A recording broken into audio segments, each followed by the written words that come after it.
Nzambe se moko ya solo apambola bino banso na kombo se moko ya mwana wa ye mobikisi na biso Yesu Kristo oyo Nzambe avandisa na loboko na mobali oyo likolo mpe azali kointercede mpo na bandimi. Nazali kotondo Nzambe botondi mpo na libakuli ye apesi ngai lelo mpo nakoka koyanula na mituna ya ba-auditeur ya balandi.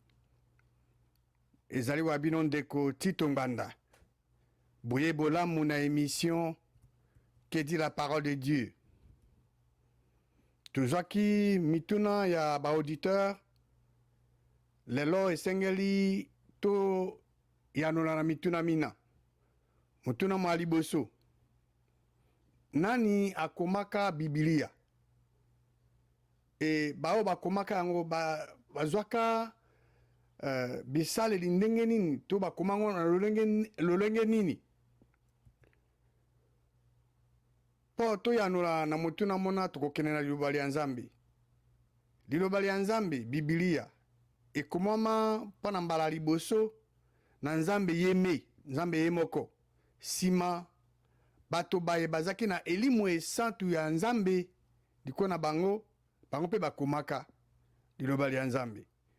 Tokokene na Exode chapitre 24 verset 12.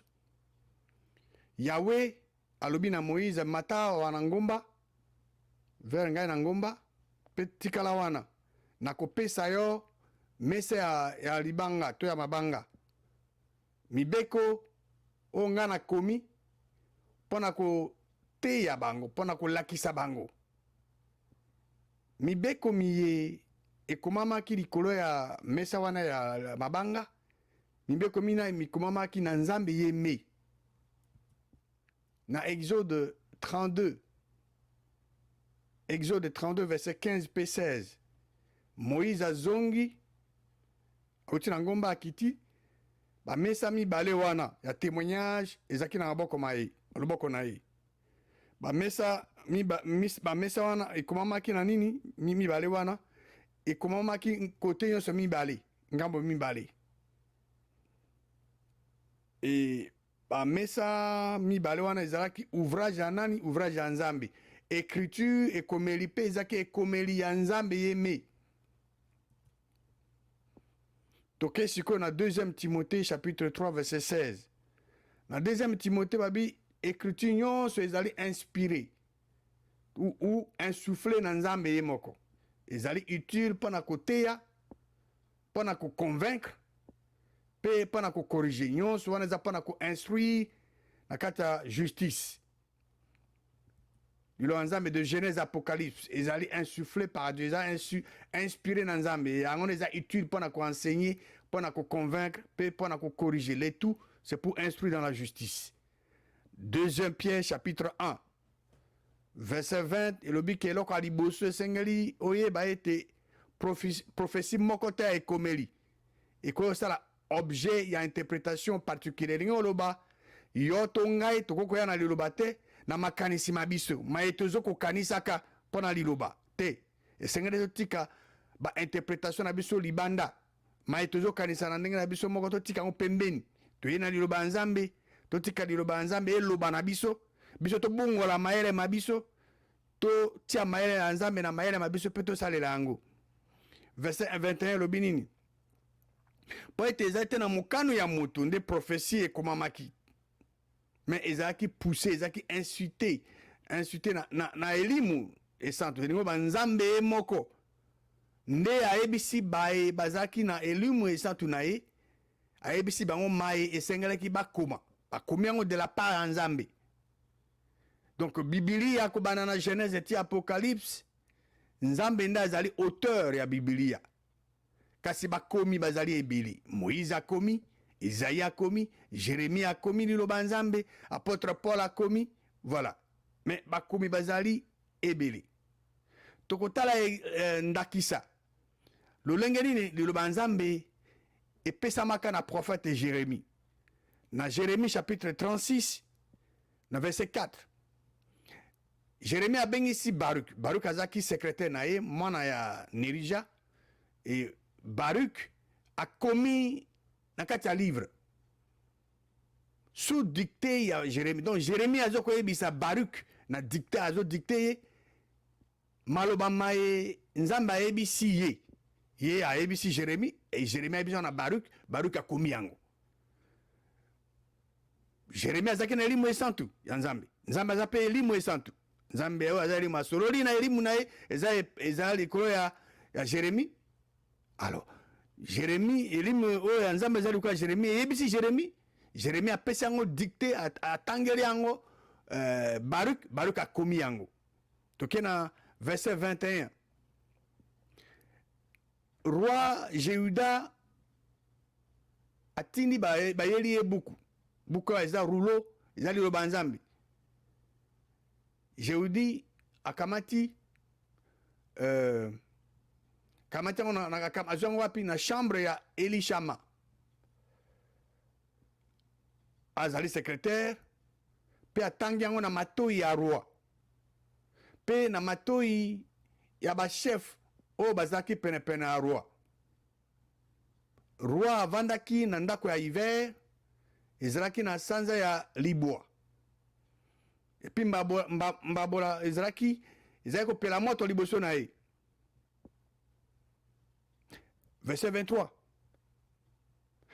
Tango Jéhudi ayoki 3 ou 4 feuilles, il a connu ça, roi.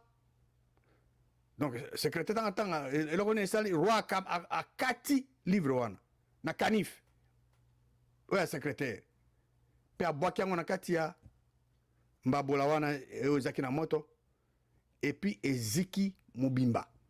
Donc, liloba nzambe eziki Biblia rouleau eziki nana zikisi yango roi azikisi yango mobimba mais yaka ainsi soko azikisi liloba nzambe esuki wana non nzambe akopesa sur révélation na akoyebisa susu na Jérémie et maemaso mazaki na buku wana pe akobakisa lisusu. Verset 27 il y a Jérémie 36 liloba nzambe elobami na Jérémie na maloba mai lokola sima ke oyo nazoloba awa nakotangela bino awa eza oyo après que roi sa atumbi rouleau to liloba nzambe. Alors ye sikoyo akobenga Baruch po ayebisa Baruch akoma. Donc après que roi sa atumbi yango livre ezaki na liloba nzambe oyo Baruch akomaki sous la dictée à Jérémie. Verset 28. Nzamba azoloba na Jérémie kamata un nouveau livre buku mosusu to rouleau mosusu et puis koma na kati maloba manso mayemazaki na buku ya liboso oyo roi Joachim atumbi roi Juda atumbi yango. Verset 32. Jérémie akamati buku mosusu akamati rouleau mosusu apesi yango na Baruch mwana ya Nerija azaki secrétaire. Baruch a commis la kati sous la dictée à Jérémie. Donc Jérémie a dicté à Zoébisaï maloba manson maï mazaki na beaucoup à riboso au roi Tumbaki roi Joachim a Tumbaki roi Juda pe abakisi na maloba mususu juste belé abakisi lisusu. Voilà. Donc motako tumba liloba nzamba ko ça n'importe quoi. Mais moto moko ta ko empêcher nzambe a révéler volonté na ye. Roi Tumbi akasaka loka Tumbi dossier za clos et siri non nzambe a révélé manso mamazaki na premier livre wana pe abakisi lisusu. Voilà ndenge tozwa liloba nzambe. Motuna mosusu est-ce que ça solo Marie nini tombe ya Marie to lilita ya Marie eza susu te na planète Terre ezate. Bon, moto atuni mutuna yano ezali simple. Marie azaki moto. Lokola yo lokola ngai. Akufaka. Akundamaka. Awa ose. Quelque part lidita ne ezalaki. Soki nzambe alingaki bato bayeba. Mbe bato bayebi. Mais bato bamonaka tango bakundaka ye. Mais eloko esengeli oyeba yango Marie alali pongi. Marie tango akufi bakundi ye azana se amabele. Azozela bozongi ya Yesu Kristo. Tango Yesu Kristo akozonga ndele nde Marie akose quoi. Mais tant que Jésus-Christ azongi na noté, Marie akotika na se na mabele na mboka ya bawa na bozilaka Jésus-Christ azonga. Mutuna mususu ndenge nini toko distinguer ba prophète ya malamu no ya faux. Liloba Nzambe ezoloba ke ba faux prophète bazali na katikati ya bato. Ezali na 2 Pierre chapitre 2 verset 1. Ezoloba ke ba faux prophète bazali parmi ya peuple. Kasi tokokende na Deutéronome 18 20. Deutéronome to bana otanga à partir du verset 20. Kasi prophète oyo akozala na audace ya koloba na kombo na ngai liloba liye. Ngai na commandé ete ka aloba. To oyo akoloba na kombo ya banzambe mususu, moto prophète wana etumboneza nini? Etumboneza liwa. Verset 21. Peut-être yo koloba na kati ya motema na yo. Ndenge nini tokoyeba liloba oyo Yahweh alobi te? Parce que bato mituna oyo mutu yo sazo ya Nzambe alobi. Mais ndenge nini okoyeba ke Nzambe alobi te? Verset 22. Tango eloko prophète akoloba esalami te, ezali liloba oyo Yahweh alobi te. Ezali na audace nde prophète wana alobi kobanga ye te. Omona mutu ye ndeko yaka poso ezoya to mbula ezoya okozwa mosala ya bien ozala boye oto yo kovoyager ou bien mbula ezoya ozobala. Mais nyonso wana ezosalama te. So ezosalama te aza nani? C'est un faux prophète. Chapitre 28, Jérémie 28, tout en verset 9. Kasi soki prophète azoko prophétiser paix azolo babike kimia kozala. Tango nini koyeba ke moto oyo aza prophète solo. Soki ya solo kimia ezongi paix wana esalami ya solo nde ko reconnaître que Nzambe ya solo atindi. Mais ya zolo babi kimia kozala mais bato souffrir. Mais azokosa. Nzambe ya solo akosaka te. Nzambe ya faux ndi akosaka. Le faux Dieu, il n'a kosaka. Il n'a pas tatakutu ya lokuta. Nzambe ya solo c'est une impossibilité à kosa. Alors donc ceux qui songolo pakalabi aza prophète mazo kosaka, aza prophète Nzambe mususu wana. Nzambe kosaka. Po banzambe bazami bale Nzambe ya solo wa kela likolo na sabiloko biso na Nzambe ya se. Tata lokuta. Yangwana il faut kufungola miso. Dans chapitre 14, Jérémie 14, verset 13 à 17, Abina Zongisi, Mokonzi Yahweh, Tala ba prophète, Bazo Ebisa Bango, Bokomona epete, donc Tumbaramboko yote, Bokomona yokomote, Nzaleko Zalawate, Nana Kope Sabino, Kimia, na Esikoyo. Wana ba prophète Razoloba, ce que Jérémie a lobby abion. Verset 14, Nzambe alobi na ye, alobi na Jérémie. Ezali lokuta nde bazali ko prophétiser na kombo na ngai. Ba prophète oyo bazo prophétiser na lokuta na kombo ya Nzambe. Ngai natindi bango te. Na pesi bango pe mitino te. Na lobeli pe bango te, na soli na bango te. Ezali ba vision a lokuta na bango wana. Ba prédiction ya lokuta kokosa oya ezuta na mitema na bango yango nde bazo prophétiser. Verset 15. Natina wana Yahweh alobi na likola ba prophète oyo bazo prophétiser na kombo na ye sans que ye Nzambe atina bango alobi na bango boy. Et puis oyo bazo ba ke na mboko oyo etumbe kozala te nzala kozala te. Nzambe alobi ke ba prophète wana oyo bazo kosa wana bango moko nde bakokufa na epe pe na nzala. Voilà. Motuna mosusu. Pona ni Jésus-Christ azwaki nationalité judéenne. Yesu Christ azaki na tribu ya Juda aza judéen. Azali ligné ya Jésus Christ na ligné ya David, roi David. Marie maman na épée. Azalaki na ligné ya roi David. Yoso obotami na mboka ozali. Bon, okozana na nationalité ya mboka wana. Bon, azali judéen, azali na ligné wana. Na tina wana azwaki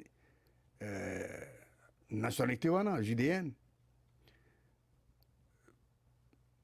Mutuna mususu yebisa biso nano matali Adamu na Eva pe na ebandeli o ndeko soki na bi naloba concernant Adam, Ève na commencement et kozwa tamulai mais na beaucoup se na koyebiso ete Nzambe na ebandeli asalaka Adam na Ève. Adamu na Eva bango mibale babotamaka te. Biso na yo tobotami. Bapapa na biso basangani na bamama na biso nde baboti biso. Mais Adamu na Eva bango babotamaka te. Nzambe nde asalaki nzoto na bango, atie bango mopepe, atie bango elimu. Kasi ezalaki ke bango ba vivre seko na seko, kasi Adamu na Eva batosaki Nzambe te. Nakanisi oyebi Zabula kosaki mwasi ayepa mobali pona bolingo pona mwasi na yepe bango mibale bakpei. Eloko ni esame Nzambe bengani bango na jardin d'Éden. Oko otanga yango na Genèse 3 verset 23 donc Nzambe bengani bango babandi kosala nini babandi cultiver mabele. Mutuna mususu David na Salomon baza banani selon liloba Nzambe. David azalaki roi na Israël. David azali l'homme selon le cœur de Dieu. Azalaki roi ya mibale o aye ko remplacer Saül. Saül azalaki roi ya liboso parce que bana Israël ba rejeter Nzambe, ba sengi roi. Bon, Nzambe aponi roi ngo zali Saül. Saül pe aye a humilité aller désobéir Nzambe. Alors Nzambe aye ko pona David a remplacé. Alors, Salomon a zamona David. David a zoaki na Bathsheba. Mwasi ya Uri. Uri, David a tindi na front. Abomisi ye, pas zo mwasi na ye, Bathsheba. Bon, mwasi wo, zemi a zoaki a liboso. D'abord, ezali que David a kufa. Nzambe a tindi, prophète Nathan a confronté David. Tango Nathan a ebisi ma Nzambe alobaki aloba na David. Pena David ezengeza pena aliwa. Kasi David a s'humilier, a ndimi mabenaye, a sengi bolimbisi. Sur le champ, Nzambe a changé. Et tumbu. Pourtant, moi, on a liboso a koufi. Bathsheba eko zasu zemi mususu ya David. Aboti Salomon. De Salomon wanande a remplacé qui? David. Tango David a koma ki mobangi. Vers la fin de sa vie, Salomon a remplacé a comme roi à Israël. Ok. Mutuna mususu ezali nini? Mutuna mususu ezali est-ce que kozana basi ebele ezali lisumu? Eza mutuna. Bon, lisumu ezali nini?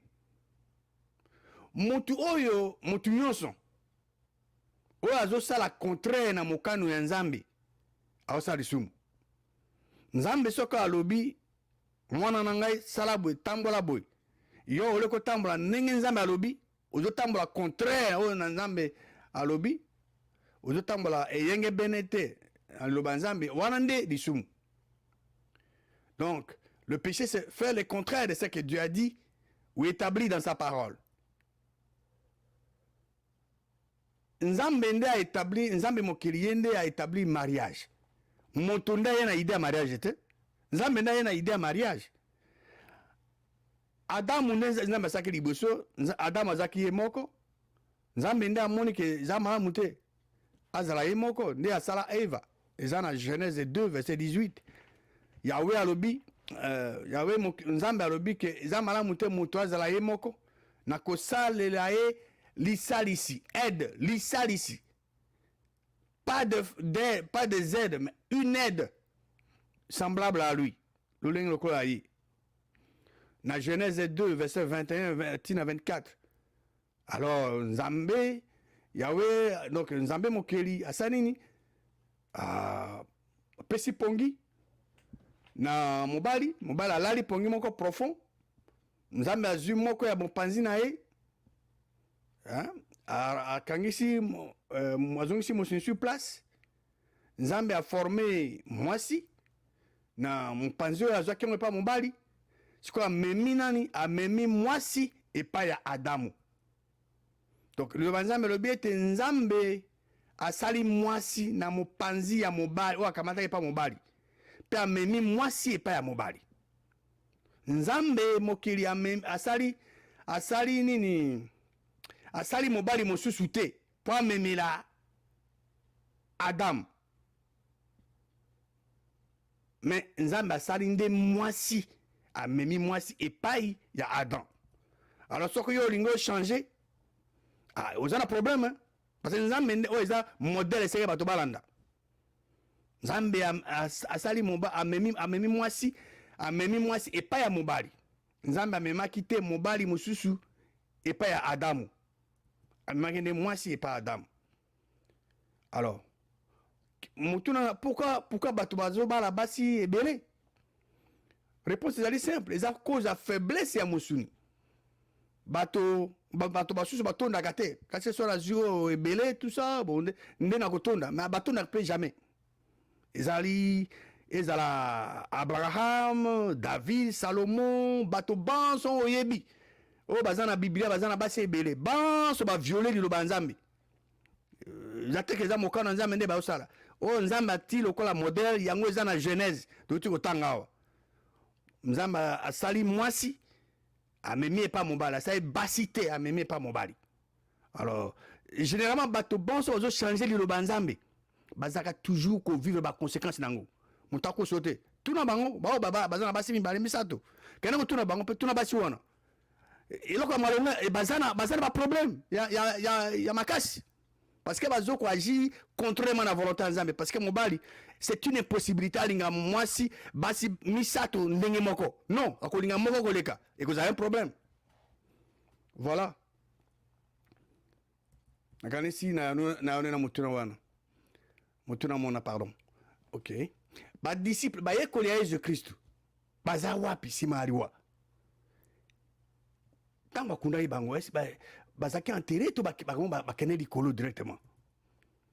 Ndeko na bokuse moto moko to akufa azakuna na likolo à part moto moko Jésus Christ mwana Nzambe ko bana Adamu na Eva ti lelo bato banso bakufa eza basali ya Nzambe eza banani banso baza kulala pongi baza na se ya mabele bazozela bozongi ya o Nzambe asekusa na bawa. L'unique personne qui était née, morte et vivante aujourd'hui et qui est assise à la droite de Dieu seul, muka mutu moko Jésus-Christ. Le reste bazozela ba disciple à Jésus-Christ bango pe bakufa bazozela bazozela Jésus-Christ azonga mutu moko te zakuna likolo bango banso bazana mboka ya bawa.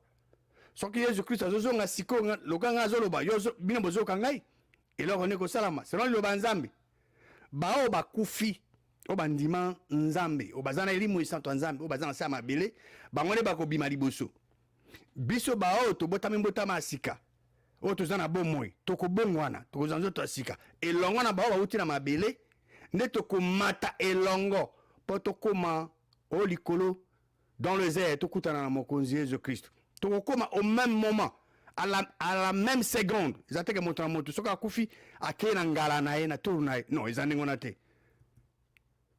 Beaucoup tanga 1 Thessaloniciens chapitre 4 verset 13 à 18. 1 Thessaloniciens 4 verset 13 à 18. Ndengalini moto akobota mbotama ya sika. Ezali na ba condition mibale o moto esengela remplir pa botama mbotama sika. Et comme na Romains chapitre 10 verset 9 et 10. Condition liboso. Soko tatoli na monoko na mokonzi Yesu.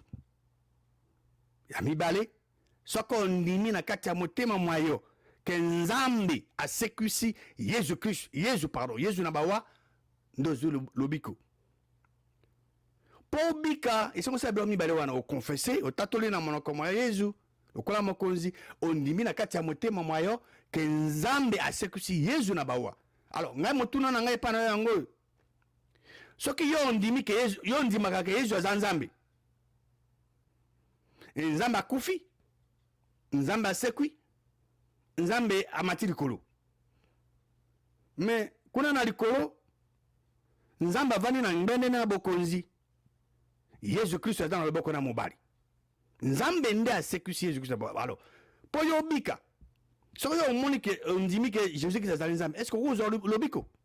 Okozwa lobiko te selon verset oyo parce que po ozwa lobiko selon verset 9 ya Romains 10 esengeli otatola na monoko mwayo mokonzi Yesu condition ya liboso, condition mibale esengeli ondima na kati ya motema mwayo ke nzambe wakela likolo na se asekusi Yesu na bawa nde ozwi lobiko. Verset 10 po ete na bondimaka na kati ya motema eloko nini ozondima na kati ya motema, ozondima na kati ya motema mwayo ke nzambe asekusi Yesu na bawa nde ozwi justice, oparvenir na justice e na botubelaka na monoko na yo nde okoparvenir na lobiko, okozwa lobiko. Motuna mosusu mais pasteur yo ozoloba makambo ya Google, mais mpo internet est-ce que mondimi ya malamu akoki kose passe ya internet na mokili ya lelo?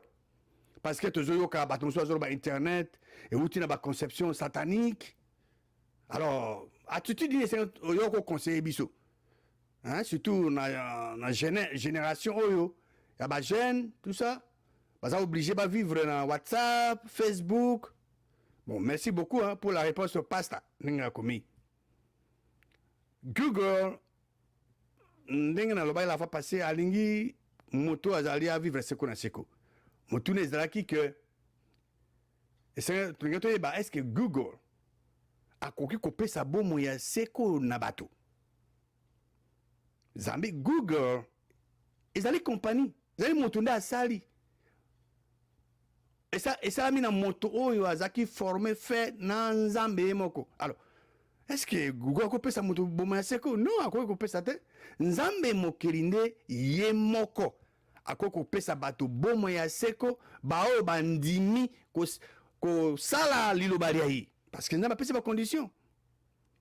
Nzambe alingi mokili mingi nde atinda apesa mwana wa ye se moko po ete oyo nyonso akondima ye akufa te kasi azwa bomo ya seko. Mpe nauti kopartage na bino Romains 10 verset 9 et 10 ndenge nini tokobika eza Google tenda kopesa bato vie éternelle, non. Mais nga nazoloba na bino sikoyo nazo utiliser technologie pour répondre à la question de l'auditeur. Il fallait utiliser technologie. Donc l'utilisation à internet il faut la etiama na même pied d'égalité lokola mayo to salaka eza kolia komela. Donc cela veut dire que il faut tous en balance dans l'utilisation bien que tout nango. To kama dans l'exercice ko lepe trop. On peut en malamu te parce que il y a excès. Ce qui peut melima ekoleka. Ezali mabe.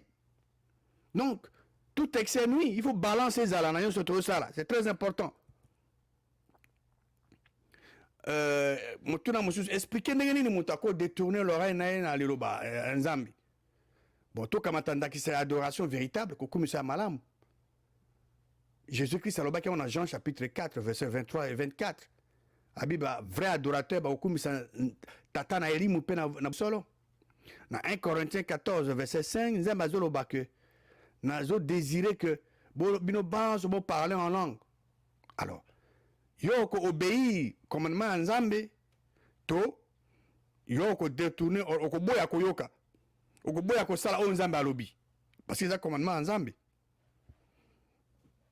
Je crois na sina déjà la séance est passée que ce qu'on lingo adorer nzambe ya solo na elimu pe na bosolo, l'unique façon ya ko sala ngo eza ko parler en langue. Donc si on lingo adorer vrai Dieu, il faut parler en langue. L'unique manifestation ya esprit oyo ko lingisa yo o adorer nzambe o kumisa nzambe na elimu pe na bosolo ezali ko parler en langue. Ko kumisa nzambe na elimu ezali ko eza malamu eka ko sala parce nzambe nda lobi ngo na loba na ye. Oyebi ete eloko eza malamu akosala concernant véritable adoration ya nzambe ezali ko parler en langue ko adorer na esprit.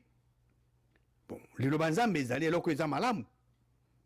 Yo yebi eloko eza malamu. Yebi eloko eza malamu osala. Mais osala nini? Yo boy na ko sala ngo.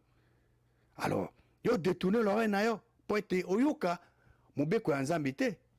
Alors à ce moment-là, yo zana boyoka ni na nzambe te. Tango yo ko sambela nzambe akoyoka lo sambo na yo te. Tango ko prier nzambe akoyoka lo sambo na yo te. Eloko eza bien, eza eloko eza liloba nzambe elobi. Tokomona ngo na buku ya Jacques. Jacques, tokena na Jacques vers la fin de la Bible, Jacques chapitre 4 verset 17 lobi nini. Oyo ayebi kosala eloko eza malamu pe azosala yango te azosala lisumu. Yo yebi eloko ya malamu esengo sala kokumisa nzambe na elimu pe na bosolo en parlant en langue eza bien, mais yo boy no kosala yango. Alors lisumu ezali communion rompue na nzambe, c'est-à-dire boyokani ekatani. Alors moto nyonso azodetourne azoboya koyoka liloba lya nzambe le sambo na ye epa nzambe ezopesa solo mabe. Nzambe akoko yamba lo sambo na ye te parce que aza na communication na nzambe te, liaison eza te, liaison ekatani, singa ekatani. Moto nyonso azoboya koyoka liloba ya nzambe azosala lisumu, et lisumu ezali communion rompue. Alors tango oza na communion rompue soko yo sambeli nzambe akoyoka yo te parce que singa ekatani, singa yo ezoleli yo na nzambe ekatani, moyen communication ekoma eza te. Eloko totanga ngo na Proverbe 28 verset 9 yango wana, si quelqu'un détourne l'oreille pour ne pas écouter la loi, sa prière même est une abomination. Yo soko boy koyoka liloba nzambe, le sambo na yo ezali une abomination, ça dégage une odeur nauséabonde. Alors motuna suka ezoko concerner loi ya nini mobeko ya dim. Tokokene na buku ya Malachi, nzambe apesi commandement kuna na bao balingaka ye po bafuta dim. Bato bosu ba nazwaka kaka mbongo muke, en tout cas moyena futa dim ezate. Ndeko mwasi ndeko mobali, eloko nyonso ezoleka maboko na ye komi ya yo. Yo soko otiaka nzambe en première position, eloko ali boso akosala kolongola dim ezala muke to eza munene. Soki deja na muke yo ozokoka kopesa dim te, ata ozwi ma million okopesa te. Oyo azali fidèle na moindre des choses akoza pe fidèle na bao eza minene. Donc soki yo otiaka nzambe liboso, oza reconnaissant dans ton cœur que oh nazwi ezande outi pa nzambe, la première chose akosala reconnaissance wana okolongola 1/10 nango pour honorer nzambe. Malachi 3 verset 10 lobi que boya na badime na ndako na ngai po ete biloko kolia ezala ndako na ngai, botia ngai na épreuve bomeka ngai. Nzambe azoloba ndenge wana bokotala lolenge nini na kofungola bafenetre ya likolo po ete napanzela mabenisi na ngai ndenge na ndenge likolo na bino. Donc promesse epesami, ezali impératif, ezali commandement, ezali ordre. Sikoyo okosala nini? Okoyoka yango to okoboya? Yo yoki déjà commandement nzambe, mais yo décidé volontairement ozopesa raison que oyo nazwaka muke, mais le fait déjà ozobeza muke opesa te ozolimite nzambe. Esengeli kotia Dieu à l'épreuve, nzambe abe omeka ye tango ozwi esengo oza nango ke oza reconnaissant que uti epa nzambe, yo ozwi 1/10 obondeli nzambe, oremercie nzambe mpo nango, obika nzambe kandengo o promettre yondo pesinga un dixième yango nazo remercier po fungoli déjà ba fenêtre likolo ozo sopelanga mabenisima yo okesi ko tiango ko ezate ozuka un dixième na ko tiango ça ko bondela ponango non il faut remercier nzambe o rappeler nzambe la promesse na ye o remercier ka ko kokisa yango na bomo na yo voilà. Et okomona ke ma vie na yo kozala lolenge mususu. Le fait que yo ozolinga ko pesa te yo moko zo freiner ma bénédiction nzambe. Mais tant que yo action likolo yo banzambe nzambe akoza toujours na pona ko honorer ko accomplir ma promesse na ye. Donc ce qui yo boyi ko pesa dîme de droit doit appartenir à nzambe. Tant que yo olingi ko sambela pona bozui. Mais le sang mwana ko komate. Yo boyi ko futa dîme mais yo olingi ke nzambe pambola yo. Non, et ça la matin. D'abord, le fait que yo yé bien me boyi ko sale lango, ozana boyo ko ni nzambe te. Ko sambe la pété, il faut d'abord rétablir communion wana. Pour être si mo sambe la pour que le sambo na yo et comment et pas nzambe. Donc, si quelqu'un détourne l'oreille pour ne pas écouter la loi, sa prière même est une abomination. Tant yo détourne l'oreille na pour que le banzambe te tant yo ko sambe la prière na yo est abomination, prière na yo et pas nzambe zo pesa solo mabe. Et zali nzambe koyoka lo sambo na yo te. Alors, soko yo lingi nzambe ya solo esengo sa nini? Soko olingi nzambe ya solo esengo lo bomba mibeko mia ye ndenge komami na 1 Jean chapitre 5 verset 3. Soko olingi nzambe okobomba mibeko mia ye. Et mibeko mia nzambe ezali pénible te. Donc, yona ngai soki tolingi nzambe mokeli esengeli tobomba mibeko miaye ba commandement na ye ba commandement nzambe ezali écrasant te esengeli osala mokano mwa nzambe po ete liloba ya nzambe ezali mokano ya nzambe na bosalaka mokano ya nzambe losambo na ye kozala exaucé losambo na ye kozala na solo ya kitoko epai ya nzambe nzambe akopesa biyano na balosambo na yo po ete ozala na esengo po okumisa ye nzambe mokeli apambola bino banso na kombo ya mwana wa ye mobikisi na biso Yesu Kristo.